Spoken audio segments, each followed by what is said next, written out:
God gift. పొందుకో యేసు నామములో, పొందుకో పొందుకో పొందుకో. నీ బంగారం పోయిందా, వెండి పోయిందా, పరువు పోయిందా, సిగ్గు పోయిందా, సమస్తము నా దేవుడు తిరిగి నీకు అనుగ్రహించును గాక. ఆమేన్.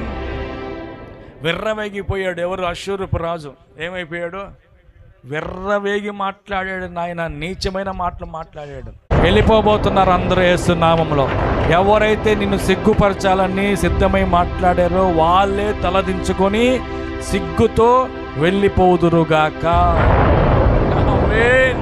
నీ కొరకే దేవుడు నోరు మాట్లాడుతుంది నాన్న, నీతోనే దేవుడు నోరు మాట్లాడుతుంది. ఎన్ని మంది అయితే నిన్ను అవమానించాలని, ఎవరైతే నిన్ను అవమానించాలని సిగ్గు కలిగేటట్టుగా మాట్లాడారో, హృదయం గాయపడేట్టుగా మాట్లాడారో, గుర్తుపెట్టుకో, నీ కళ్ళ ఎదుట వాళ్ళు మాయమైపోతున్నారు. సిగ్గుతో తలదించుకొని వెళ్ళిపోబోతున్నారు.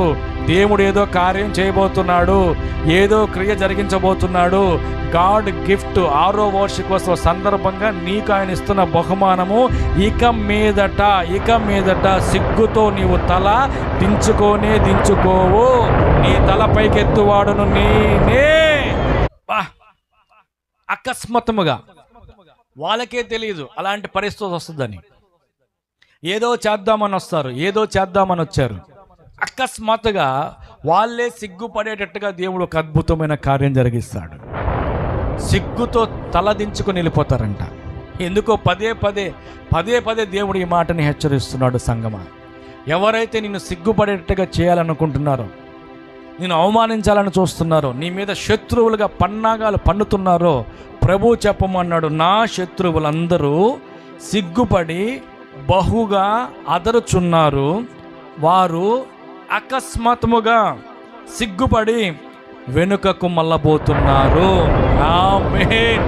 హల్లెలూయా. నా అపాయమును చూచి, అబ్బా, నీకు అపాయము కలిగితే, నీకు బాధ కలిగితే, నీకు ఏడుపు వస్తే చూసి సంతోషించే వాళ్ళందరూ అవమానము నొందుదురుగాక, లజ్జపడుదురుగాక. ఏం పడి? సిగ్గుపడి అపకీర్తి పాలగుదురుగాక. ఊహించిన విధంగా దేవుడు కార్యం జరిగించబోతున్నాడు. నీ అపాయము చూసి, నువ్వు పడిపోవట చూసి, నీ కష్టాన్ని చూసి, నీ నష్టాన్ని చూసి ఎవరైతే సంతోషించి ఆనందపడి గంతులేస్తున్నారో వాళ్ళందరి స్థితి ఎలాగుండబోతుందో తెలుసా? వాళ్ళే సిగ్గుపడిపోయే రోజు రాబోతుంది. ఆమేన్. హల్లెలూయా.